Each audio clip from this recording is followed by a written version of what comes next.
নমস্কার শ্রোতা বন্ধুরা, শ্রীকৃষ্ণ কথা চ্যানেলে আপনাদের সকলকে স্বাগত জানাই। আজকের এই ভিডিওটি থেকে আপনি ভগবান শ্রীকৃষ্ণের কিছু মূল্যবান উপদেশ জানতে পারবেন। এই মূল্যবান উপদেশগুলি কাজে লাগিয়ে আপনি আপনার জীবনে সফলতা অর্জন করতে পারবেন। তাই আজকের ভিডিওটি খুব মনোযোগ সহকারে শেষ পর্যন্ত দেখবেন। আর এই ভিডিওটি দ্বারা আপনি যদি উপকৃত হন তাহলে অবশ্যই একটি লাইক করবেন এবং প্রিয়জনদের সঙ্গে শেয়ার করবেন, যাতে তারাও এই ভিডিওটি দেখে উপকৃত হয়। এবং আপনারা যারা এই চ্যানেলের নতুন, চ্যানেলটি অবশ্যই সাবস্ক্রাইব করবেন এবং বেল বাটনে প্রেস করবেন এরকম আরও অনেক ভিডিওর নোটিফিকেশন পেতে। আর কমেন্টে লিখতে ভুলবেন না জয় শ্রীকৃষ্ণ। এবার আসুন ভিডিওটি শুরু করা যাক।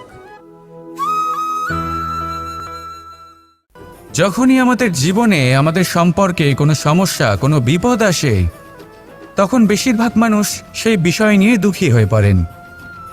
আর কিছু মানুষ এমনও থাকেন যারা শেষ পর্যন্ত তার সমাধান করেন, বিপদকে পরাজিত করেন, সম্পর্কগুলিকে আবার জুড়ে দেন।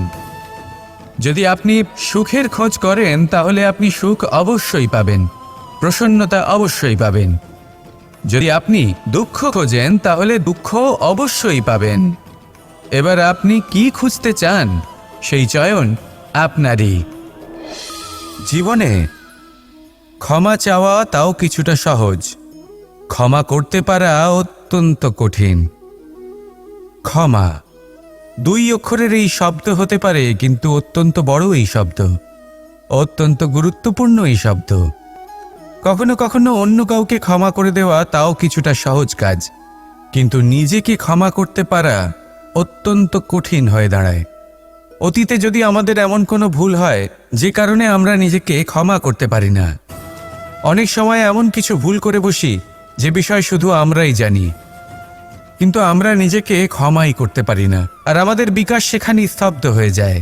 কারণ যদি আপনি ক্ষমা করতে না শেখেন, নিজেকে ক্ষমা যদি না করতে পারেন, তাহলে তা আপনার জীবনের সবথেকে বড় বাধা হয়ে দাঁড়াবে।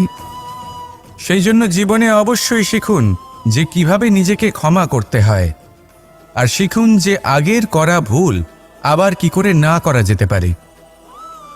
এই মন হালকা হবে আর প্রসন্ন হয়ে বলবে, রাধা রাধা। আজ আমি আপনাকে একটা ছোট্ট কাহিনী শোনাবো।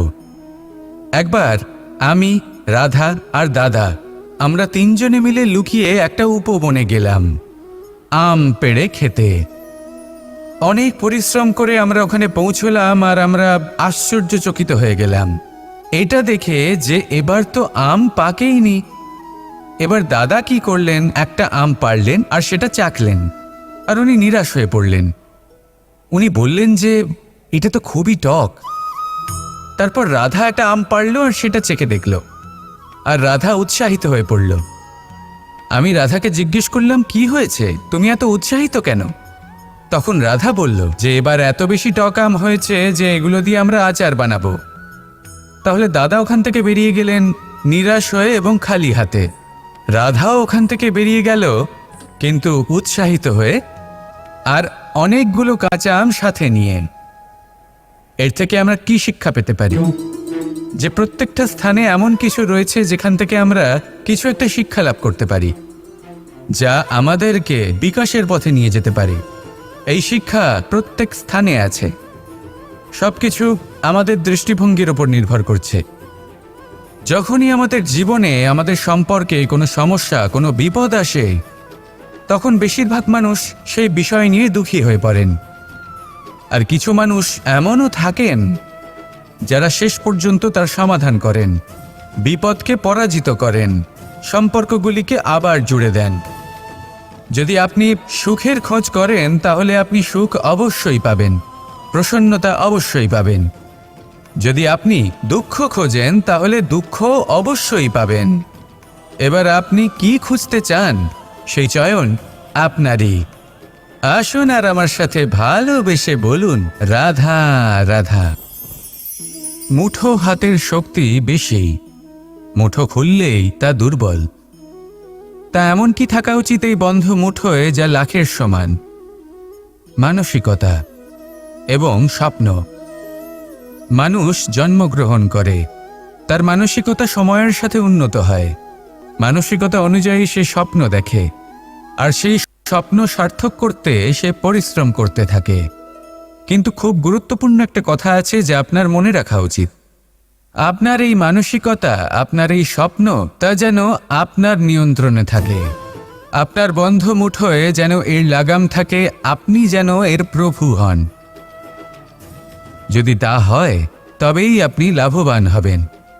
যদি এরা আপনাকে নিয়ন্ত্রণ করতে থাকে, যদি আপনার মুঠো খুলে যায়, না পথ আপনার নিয়ন্ত্রণে থাকবে, না মানসিকতা থাকবে, না স্বপ্ন নিয়ন্ত্রণে থাকবে। আর যদি তাই হয় তাহলে আপনি আপনার ভবিষ্যৎ নষ্ট করে ফেলবেন। তাই নিয়ন্ত্রণ করতে শিখুন নিজের বিচার বুদ্ধি, নিজের মানসিকতা, নিজের স্বপ্নকে। নিজের এই স্বপ্ন পূরণ করুন আর আমার সাথে ভালোবেসে বলুন, রাধা রাধা। যত শক্তিশালী এই মন, তত শক্তিশালী এই শরীরও। এই যে আমাদের শরীর, এটা আসলে কি? এ হলো একটা রথের মতো। আর একটা রথ ততক্ষণ চলতে পারবে না যতক্ষণ না তাকে কোনো সারথি চালাবে। এই মন হলো শরীরের সারথি। এবার ভাবুন, যদি এই সারথি শক্তিহীন হয়, দুর্বল হয়, তাহলে এই রথের কি হবে? এটা উচিত পথে চলতে পারবে না, উচিত গতিতে চলতে পারবে না, মন মতো স্থানে এটা পৌঁছতেও পারবে না। সেই জন্য মনের শক্তি অত্যন্ত প্রয়োজনীয়। এবার মনের শক্তি আমরা কোথা থেকে লাভ করি? দৃঢ়তার শক্তি থেকে। এবার এই শক্তি আমরা কিভাবে বাড়াতে পারি? আমরা প্রতিদিন কিছু নতুন স্থির করি, কিছু ছোট, কিছু বড়। আর যেই আমরা নতুন কিছু পূর্ণ করি, আমাদের মনের শক্তি বেড়ে যায়। আর যদি পূর্ণ না করতে পারি, মনের শক্তি কমে যায়। একটা দেওয়ালের মতো ছোট ছোট ছোট ছোট শিলা আমরা একটার পর একটা স্থাপন করে একটা দেওয়াল তৈরি করি। এতগুলো পাথর যখন একত্রিত হয়ে যায়, তখন এমন এক দেওয়াল তৈরি হয় যাকে ভাঙা প্রায় অসম্ভব হয়ে দাঁড়ায়। সেরকমই হয় মন এবং দৃঢ়তা। ছোট ছোট কাজ করে নিজের লক্ষ্য পূর্ণ করুন।